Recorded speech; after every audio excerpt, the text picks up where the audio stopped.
नमस्कार दोस्तों, आपका एक बार फिर स्वागत है मेरे YouTube चैनल फसाने अजायब में। आइए सुनते हैं उषा प्रेमदा द्वारा रचित उपन्यास 55 खंबे लाल दीवारें का अगला भाग, मेरी यानी डॉक्टर वंदना की आवाज में। एक ऐसी सुबह जबकि पानी बरस कर रुक गया था, रीते मेघ हवा के साथ उड़ने लगे थे और नन्हे पौधों की पत्तियों पर से पानी की बूंदें नीचे फिसल रही थी। सुषमा अपने ऑफिस में आई। अभी घंटा बजने में काफ़ी देर थी। खाली पड़े हुए बरामदों में कभी कभी जल्दी आ गई लड़कियों की हंसी गूंज उठती थी और हंसी की वह हिलोरें सुषमा को छू छू कर लौट जाती। सुषमा का मन बड़ा शांत था। पिछले सप्ताह उसने काफ़ी काम किया था और अब मन में सहज संतोष था। वह सुबह की डाक देख रही थी। अम्मा का पत्र था, पर उसमें किसी भी प्रकार की शिकायत या मांग न थी। अम्मा उसके कुशल मंगल के समाचार की प्रतीक्षा में थी। सुषमा पत्र दोबारा पढ़ रही थी कि उसके चपरासी ने कमरे के अंदर आकर कहा, मिस साहब, आपसे कोई मिलने आया है। उन्हें विजिटर्स रूम में बिठा दिया है। क्या काम है? उससे पूछा। प्रेम सिंह ने बाहर से लौटकर बादामी कागज में बंधा एक पैकेट उसे पकड़ा दिया। सुषमा ने कौतूहल से कागज खोला तो अपनी साड़ियों के रंग सहज पहचान में आ गए। ओह, उसके मुख से निकला और उसने झटपट कागज अलग हटाकर साड़ियां देख डाली। कृष्णा मौसी ने सच बहुत सुंदर कढ़वाई थी। देखो, उन साहब को अंदर बुला लाओ, सुषमा ने बड़े कोमल स्वर में कहा। और फिर कैंटीन में कह दो कि 2 कोल्ड ड्रिंक्स भेज दें। कोको कोला ठीक रहेगा। कौशल्या जी के इस अनजान संबंधी के लिए एक कोको कोला और मीठा सा धन्यवाद बहुत काफी था। फिर वह साड़ियां उलट पलट कर देखने लगी। प्रेम सिंह ने चिक उठाकर बहुत आदर से अतिथि को अंदर आने का संकेत किया। सुषमा के चेहरे पर ऐसे अवसरों के उपयुक्त औपचारिक मुस्कान सिमट आई। उसने आगंतुक को पास की कुर्सी पर बैठ जाने को हाथ की कोमल भंगिमा से संकेत किया, पर वह बैठा नहीं। मुझे मिस शर्मा से मिलना है, उसने कहा। मैं ही सुषमा शर्मा हूँ, आप बैठिए, सुषमा ने कहा।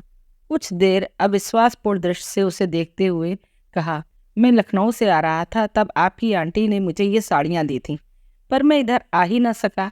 आपका कॉलेज दूर भी काफ़ी पड़ता है। सस्मित सुषमा ने पूछा, अच्छा, आप यूनिवर्सिटी में पढ़ते हैं? सुषमा की बात पर वो मुस्कुराया, जी नहीं, मैं फिलिप्स में काम कर रहा हूँ। फिर कुछ याद आने पर उसने जोड़ा, मेरा नाम नील है, नील कश्यप। तभी चिक हिली और एक ट्रे में कोको कोला की 2 बोतलें लिए बैरा अंदर आ गया। आपने यह तकल्लुफ क्यों किया? नील ने पूछा। सुषमा मुस्कुराई। मैंने सोचा था कि शायद आप बीए प्रथम वर्ष के विद्यार्थी होंगे और कोको कोला पीना पसंद करते होंगे। यही गलती मैंने भी की थी। मैं सोच रहा था कि वार्डन साहिबा कम से कम 55-60 की तो होंगी ही। मेरी गलती में सुधार हो सकता है। क्या पियेंगे आप बेकार तकलीफ कर रही हैं। तकलीफ क्या? अच्छा बैरा, तुम 2 कोल्ड कॉफ़ी ले आओ। बैरा से कहकर सुषमा ने जब नील की ओर दृष्टि फेरी तो उसे अपनी ओर देखते पाया। वह अनायास ही अपने को नील की दृष्टि से देख उठी। खुलता हुआ ऐसा रंग जिस पर उसकी पतली स्वाभाविक वक्र भौहें और बड़ी बड़ी दीप्त आंखें बहुत खिलती थी। लंबी नाक और सुघड़ पतले होठ आधे कान बालों से ढके थे और उनकी लबों में मोतियों के कर्णफूल, बिन बाहों का ब्लाउज और बिल्कुल उसी रंग की फिरोजी साड़ी। उस्मा ने नील की ओर से दृष्टि हटा ली और ब्लॉटिंग पेपर पर अकारण ही पेंसिल से रेखाएं खींचने लगी। चपरासी उसका रजिस्टर मेज पर रख गया। एक छात्रा शाम को देर से आने की आज्ञा ले गई। मेज पर रखे फोन की घंटी बज उठी और सुषमा ने बात की। प्रतिदिन के ये साधारण कार्य करते हुए उसे आज 2 धीर प्रतीक्षित आंखों का बोध था। काफी जब तक आई, पहला घंटा प्रारंभ हो गया था। आपको तो क्लास लेना होगा, नील ने पूछा। जी हाँ। मेरे कारण आपको देर तो नहीं हो रही? वो कॉफी पिए बिना ही उठ खड़ा हुआ। इतनी जल्दी नहीं, आप कॉफी पीजिए, सुषमा ने आग्रह किया। उसके कहने के साथ ही एक लड़की ने चिक उठाकर झाँका। गुड मॉर्निंग मिस शर्मा, आप हमारा क्लास लेंगी? उसने अंग्रेजी में पूछा था। हाँ शालिनी, मैं अभी आ रही हूँ, सुषमा ने उत्तर दिया। नील की ओर देखकर मुस्कुराती हुई शालिनी भाग गई। नील उठा, अब मुझे चलना चाहिए। सुषमा ने भी अपना रजिस्टर उठा लिया और उसके साथ बाहर तक आई। साड़ियाँ लाने के लिए आपका बहुत बहुत शुक्रिया, उसने कहा। It was a pleasure.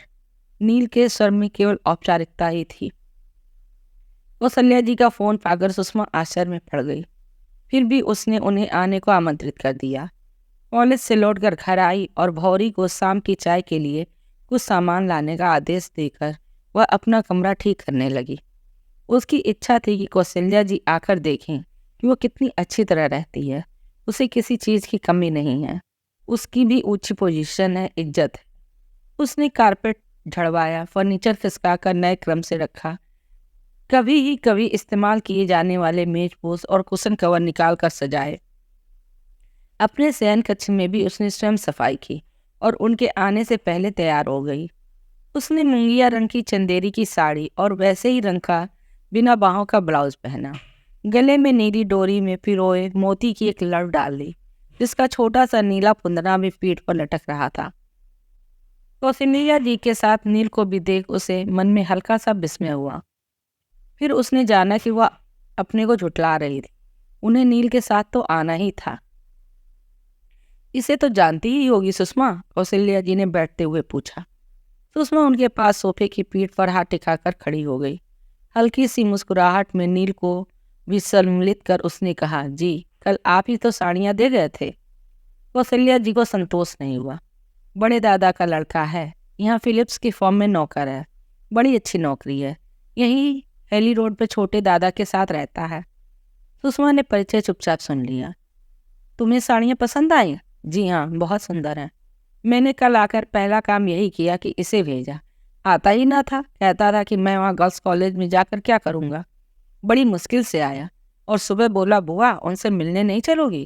कहकर वो स्वयं हंस पड़ी।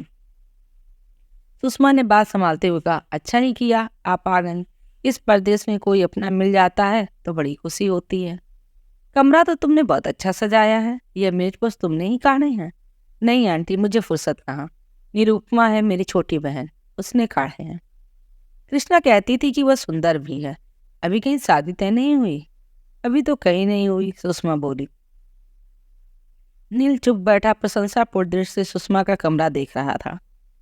हल्की पीली दीवारों से सामने वाले पीले पर्दे, नीची नीली कांच की मेज पर गंधराज के फूल, जिनकी सुगंध कमरे में प्रविष्ट होते ही उसकी सांसों में भर उठी थी।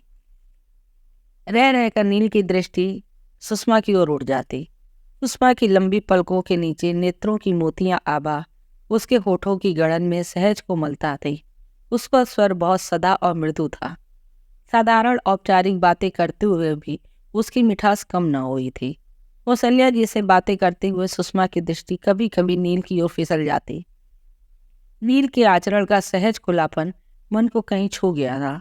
वह जिस प्रकार मौन बैठा चंचल दृष्टि से दीवार पर लगे गुलमोहर के फूलों के चित्र को देख रहा था, उससे सुषमा के मन में यह जान पाने की तीव्र जिज्ञासा हुई कि वह क्या सोच रहा है। उसके मुख पर अपने में डूबा सा जो भाव था, उससे सुषमा को अकुलाहट हुई। कुछ क्षण पहले नील की आंखों में उसने जो कुछ पढ़ा था वह उसका बहुत जाना पहचाना था। वह जानती थी कि वह आकर्षक है और अपने प्रति पुरुष दृष्टि में प्रशंसा देखना उसके लिए नया न था।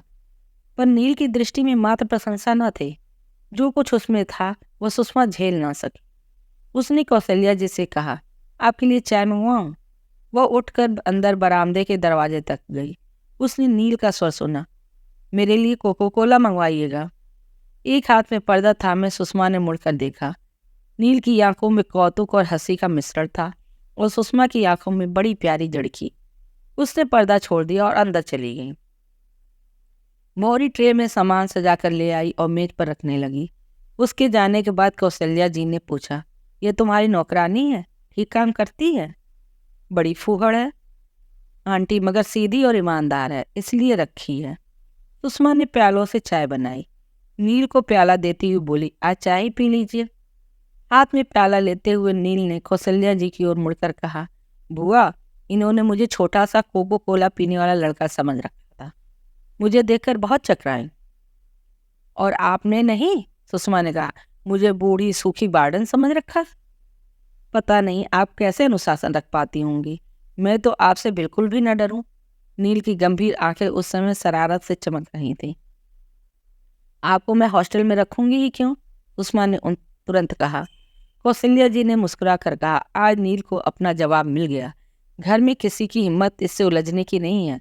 अकेला बेटा है तो लाड़ प्यार से सिर चढ़ गया है। सभी कोई लाड़ प्यार करते हैं, तो बताइए मैं क्या करूं? नील ने सुषमा की ओर देखा।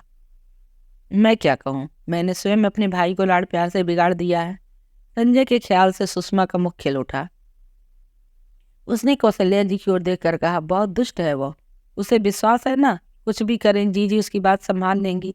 माँ से बिल्कुल नहीं डरता, हर बात में जीजी की धमकी देता है। कृष्णा कहती रहती है कि सुषमा ने तो भाई बहनों के कारण अपने को मिटा दिया। नील ने देखा कि सुषमा एकाएक झटका सा खाकर चुप हो आई। नील को भी बुआ की यह बात अच्छी नहीं लगी। उसने जैसे हाथ बढ़ाकर सुषमा को सहारा देते हुए कहा, यह चित्र आपने बनाया है? जी नहीं, मेरी एक मित्र है मीनाक्षी, उसने खरीद कर मुझे दिया है। आप चाय और ले लीजिए। उसने कौशल्या जी से पूछा।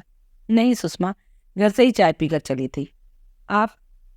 जी नहीं धन्यवाद, नील ने उत्तर दिया। उसे रह रहकर लग रहा था जैसे सुषमा में कुछ देर पहले की सहजता अब नहीं रही। उसे हर चेष्टा में प्रयत्न सा करना पड़ रहा है। अनजाने में सुषमा के व्यक्तित्व की किस चोट को छू लिया गया है। उसने सुषमा से वार्तालाप करने के कई विषय सोचे, पर उसके मौन में व्याघात न दे सका। कौशल्या जी उठ खड़ी हुई, सुषमा की पीठ पर प्यार से हाथ फेरती हुई बोली, तुम्हें देखकर बड़ी खुशी हुई। नील को भेजूंगी, तुम्हें एक बार घर ले आएगा। और क्या, अपना ही घर समझो। कोई जरूरत पड़े तो संकोच न किया करो, नील को बुला लिया करो। नील बुआ की बातें सुन उनके पीछे मुस्कुराता खड़ा रहा। फिर सुषमा कुछ काम से बाजार गई तो वहां अचानक ही नील मिल गया। उसे देख नील के चेहरे पर ऐसी मुस्कान आई जैसे कि वो बहुत बड़ी निधि मिल गई हो।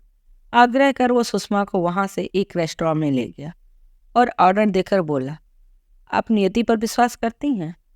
क्यों?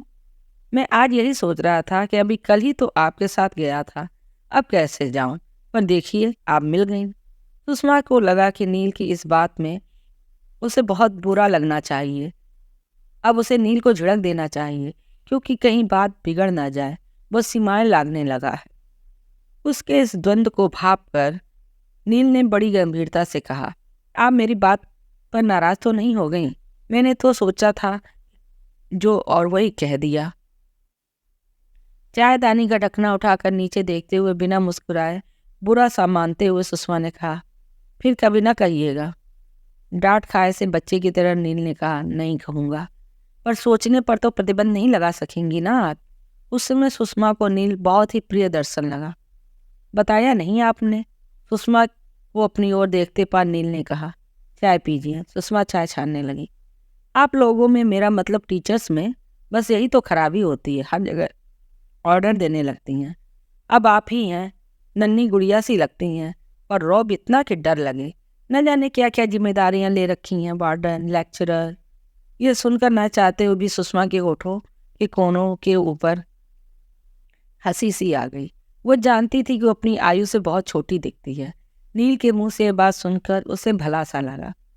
मेरी पढ़ाई गई लड़कियां आपसे बड़ी होंगी, उसने चम्मच से चीनी मिलाते हुए कहा। वो नील से नाराज ना हो सकी। नील उसे छोड़ने कॉलेज तक आया। सुषमा ने बहुत मना किया, पर वह नहीं माना। अंधेरा हो जाने के बाद कॉलेज का गेट बंद हो जाता था। टैक्सी वहीं रुकवाकर सुषमा उतर गई। नील ने कहा, मुझे उतरने को नहीं कहेंगी? आपको देर हो जाएगी। सुषमा ने उसे टालना चाहा। मैं कोई लड़की थोड़ी हूँ जो देर हो से ना जा सकूं, कहता हुआ नील उतर आया। सुषमा को देख एक चौकीदार उसके हाथ के पैकेट लेने आया, दूसरा गेट खोलने भागा। नील सुषमा के साथ उसकी कॉटेज तक आया। खटखटाने पर भौरी ने द्वार खोल दिया और नील को देखकर उसे नमस्कार कर अंदर चली गई। कॉफी बनाऊं? सुषमा ने पूछा। नहीं धन्यवाद, नील ने कहा और अपने इर्द गिर्द मंडराती बिल्ली को सहलाने लगा। आपकी है? उसने पूछा। जी नहीं, एक सहयोगी है, मिस शास्त्री। उनके जन्मदिन पर लड़कियों ने उन्हें भेंट की है। नील उसकी पीली कांसी पुतलियों को देखने लगा। बिल्ली कूदकर सोफे पर बैठ गई। नहीं डियरेस्ट, नीचे उतरो, सुषमा ने कहा। नील को चौंकता देख सुषमा ने कहा, इसका नाम डियरेस्ट है। नील हंसने लगा और सुषमा के चेहरे पर कसाव कम न हुआ। सुषमा गोद में हाथ रखे चुपचाप बैठी रही।